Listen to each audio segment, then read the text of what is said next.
An Oklahoma man claims that a cop punched him in the face and then charged him with assault.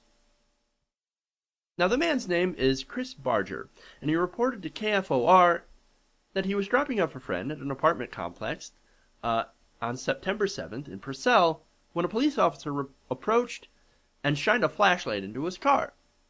Now, wait.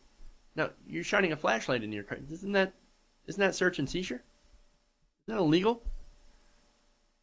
Quote, he begins to shine his light into my car window repeatedly, and after a while I decided maybe I should get out of the vehicle and ask the officer what the problem is. Now that turned out to be a bad idea. Barger got out of the car with one hand in his pocket, and a witness said the officer immediately charged him and began to punch him. Quote, I saw the guy get out of the car, walk towards the officer a little bit, and stopped. The witness said that there was a little distance between them, and then I saw the officer rush him. Jeez. Now, according to the police report, Barger raised his hands after the officer reportedly pointed his gun at him, but Barger and the witness both said that the officer, instead of doing that, charged toward him and placed him in a headlock. Oh, again with the headlock. Apparently they haven't learned after Eric Garner. And luckily this time, this man wasn't choked to death over a loose cigarette. However, he got beat up pretty bad. I want to show you the picture of what happened after this. Check this out. Jesus Christ, man. He's not looking... He definitely looked like he got the shit kicked out of him. Now, Barger had this to say. Quote, by the time he threw me on the ground and hit me a couple of times with his elbow, at that point I was like, this isn't a police officer. This is just some guy here to kill me. Wow. Now, the witness also said that Barger screamed for help as the officer repeatedly punched him in the face. They were on the ground for a good 2 or 3 minutes, and the guy was screaming, somebody help me, somebody help me. I don't know why you're doing this. Now, if the fact that he's being assaulted by the police officer wasn't bad enough, it's a little worse. Now, the police report shows that Barger had somehow knocked the officer's glasses off his face during the altercation. Probably not so much him knocking the officer's glasses off, but the fact that the officer was kicking his ass and elbowing him is probably what made his glasses fall off. I know, I wear glasses all the time, obviously, you can see that, right? They do fall off, especially if you decide to charge somebody. I recommend against it. Now, after this happened, it was Barger that was charged with assault for somehow reportedly knocking this officer's glasses off his face. Now, here you have eyewitness statements of an officer charging a man, right? Putting him in a headlock, beating him in the face with his elbows and his fists, and then you have the officer whose glasses fall off. And they were charging him, or wanted to charge him, with assault. Now the prosecutors, not even the prosecutor was buying it, right? They're like, okay, well, look, the assault's a little too much, right? We're going to drop that, because even that to us sounds fucking ridiculous. We're going to drop that, and instead we're going to file a misdemeanor obstruction of justice charge. Now, I think that's still over the line.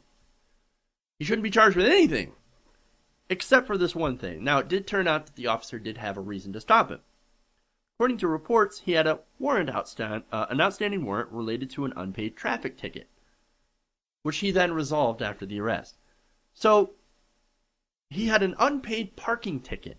Well, that would have been nice if the officer would have said, hey, by the way, we believe that you're this guy. We believe you have we've got a warrant on you for an unpaid traffic ticket. I think we need to go, you need to come with me. You need to explain the situation instead of immediately charging him and taking the situation from a 1 all the way up to a fucking 11. You don't need to do that. And it's amazing. This is how they treat people with an unpaid traffic ticket. While Dylan Roof gets a burger. It's amazing. It's amazing.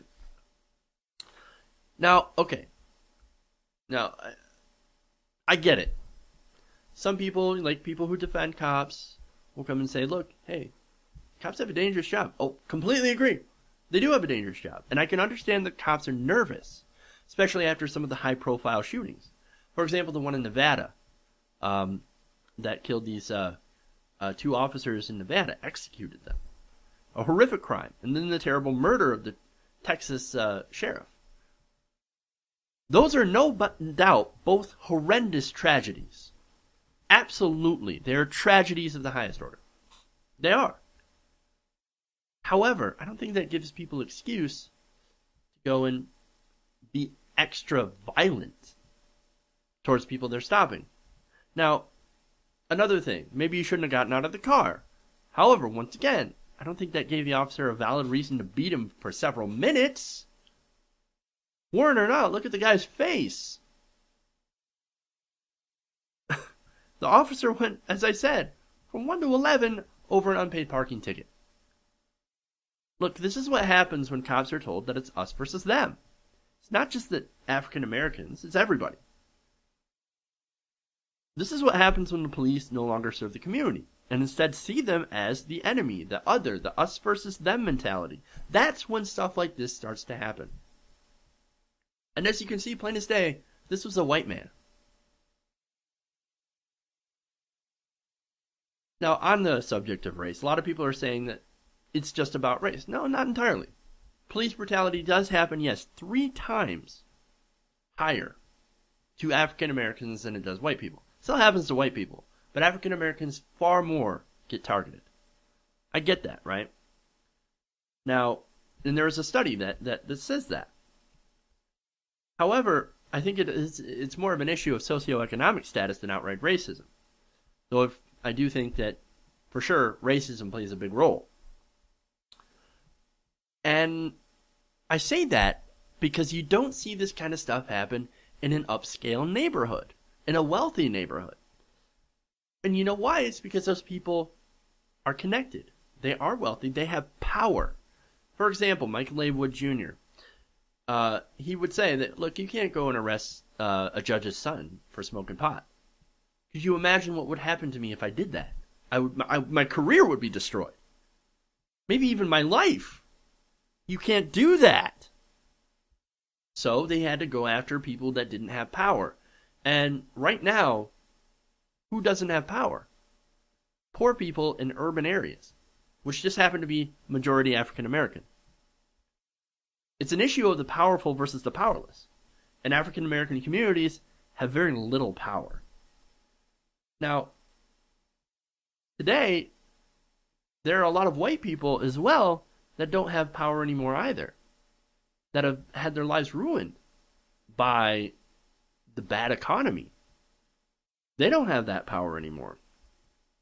As evidenced by the middle class shrinking over the last 30 years.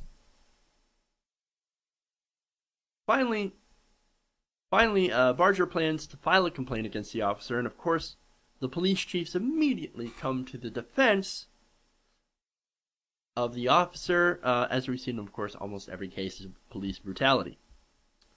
So I want to leave you with this final thought. Barger told KFOR that fellow inmates helped him with his injuries, saying that they brought me chairs and helped me sit down. They were better than the police was to me. It's not the way it's supposed to be. The police are supposed to be the good guys. Well, it's not that they are all good guys or they're all bad guys. It's the fact that we have a 2-tiered justice system that protects the wealthy and the powerful and the connected, and goes after and targets the powerless. And we have to change that system. And in order to do that, the first thing we have to do is to hold police accountable when they do stuff like this.